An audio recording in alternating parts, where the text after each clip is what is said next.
bastante grande para poder ver primero las características genéticas de lo que es la pleura y el mediastino. En primer lugar, recuerden ustedes que la serosa que yo voy a encontrar a nivel de la cavidad torácica se va a llamar la pleura.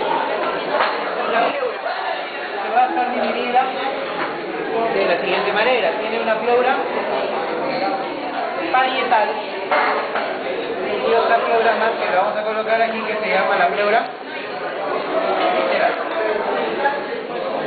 Ahora, ¿qué diferencia encontramos en estos dos tipos de pleura? La pleura parietal es la que tiene la mayor consistencia, es la que está adherida a la pared torácica, a diferencia de la pleura visceral que se va a encontrar adherida al parénquima pulmonar. La pleura parietal, a su vez, yo la voy a encontrar dividida. ¿Cuáles van a ser las divisiones que tiene la pleura parietal?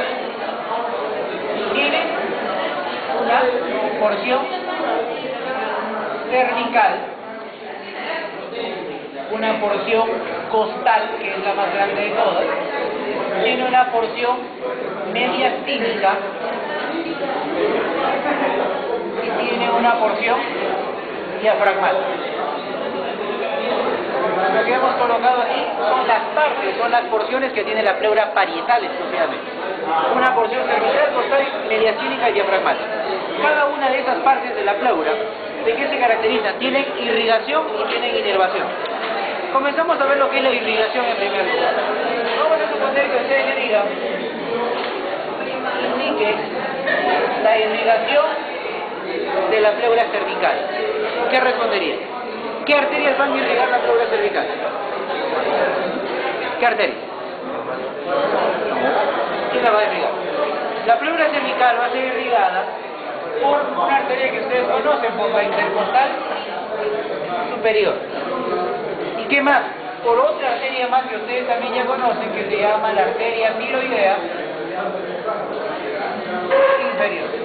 Recuerden ustedes que la arteria tiroidea inferior da ramas para la glándula tiroides, da ramas para la tráquea, da ramas para el esófago, para la laringe, para la faringe y también para la pleura que llega hasta el cuello. ¿Listo?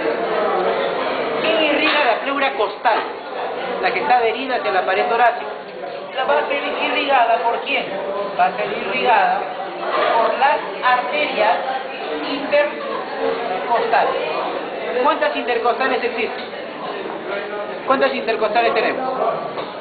Tenemos 11 pares de arterias intercostales. Y recuerda que las intercostales pueden ser anteriores, laterales o posteriores. Eso ya lo vimos en la clase pasada. ¿Quién irriga la pleura mediastínica? Vamos a ver que digan, irrigación de la pleura mediastínica. ¿Quién irriga? ¿Quién irriga la pleura mediastínica? La pleura mediastínica va a ser irrigada principalmente, ¿por quién? Por unas ramas colaterales de la mamaria. Acuérdense, ¿cuáles eran las ramas colaterales de la mamaria interna? Las intercostales anteriores, ¿qué más? Las perforantes, ¿qué más? Las terminales, pero aquí no me interesa una terminal, me interesa una colateral. ¿Cómo se llaman estas arterias? Arteria pericárdico-frénica. Estas arterias pericárdico-frénicas hemos dicho que acompañan en todo el trayecto a los nervios frénicos. Y al pasar por el nervio frénico, acompañando ese nervio, van a irrigar la pleura parietal en su porción mediastínica. Y aquí también podemos agregar al tronco principal, que sería la arteria mamaria.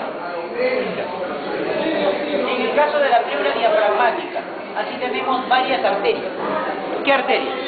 Recuerden cómo se llama, arteria pericárdico-frénica. Irriga el pericardio y el término frénico, ¿qué significa? Diafragma.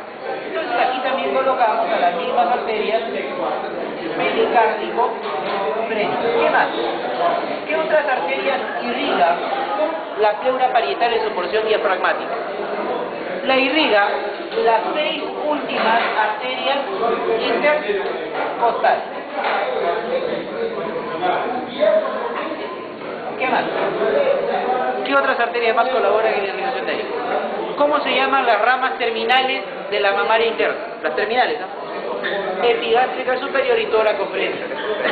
Arteria tóraco-frénica o músculo-frénica, que es lo mismo.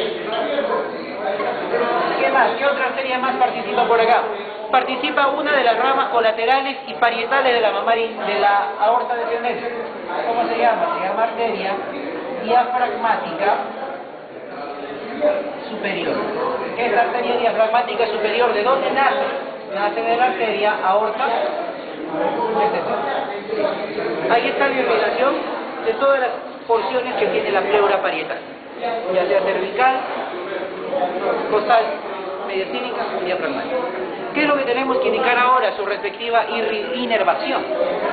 Igual, ¿quién se va a encargar de la inervación? De la pleura cervical, es decir, de la parte más alta de la pleura, la que está ubicada incluso por encima del cuello. ¿Quién la va a irrigar? ¿Quién la va a inervar? Va a ser inervada, ¿por quién? No, va por el nervio vago, ¿por quién?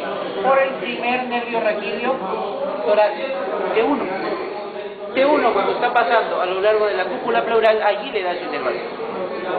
¿Quién se va a encargar de la inervación de la pleura costal? La inervación de la pleura costal va cargada por todos los nervios intercostales,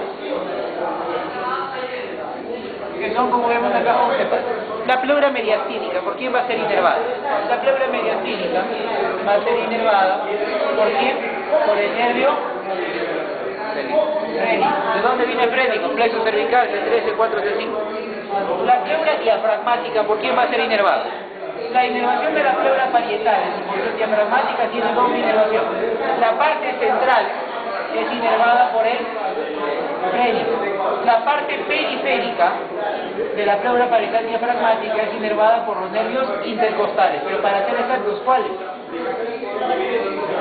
Entonces, el nervio frénico inerva la parte central de la pleura diafragmática, los nervios intercostales, los 6 últimos intercostales, la parte periférica.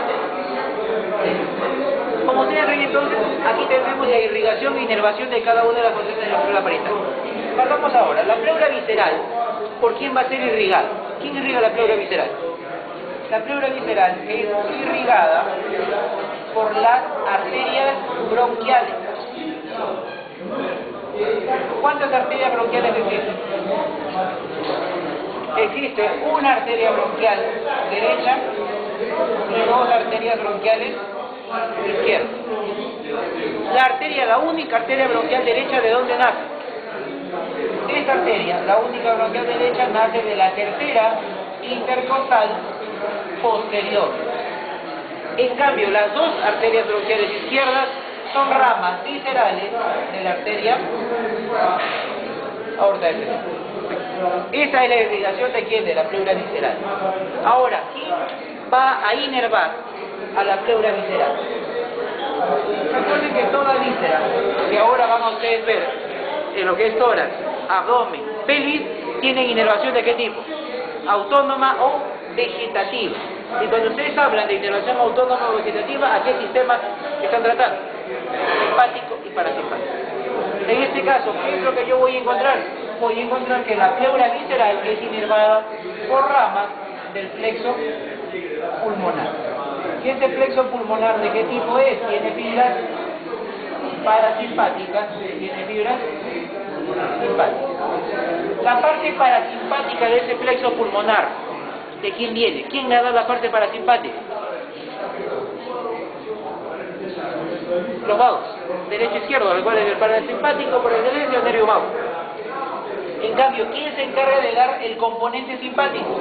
La cadena simpática paravertebral.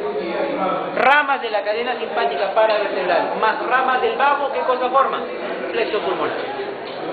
Este plexo pulmonar, ¿a quién inerva? A la pleura visceral. En tal sentido, los nervios que van a encargarse de la inervación de la pleura parietal son nervios de tipo somático, o si quiere decir somatosensitivo, es decir, transmiten gran cantidad de fibras dolorosas. En cambio, la pleura visceral tiene inervación neurovegetativa, casi no tiene fibras dolorosas. En este caso, ¿cuál de las 2 pleuras es la que va a presentar dolor cuando tiene un traumatismo? La pleura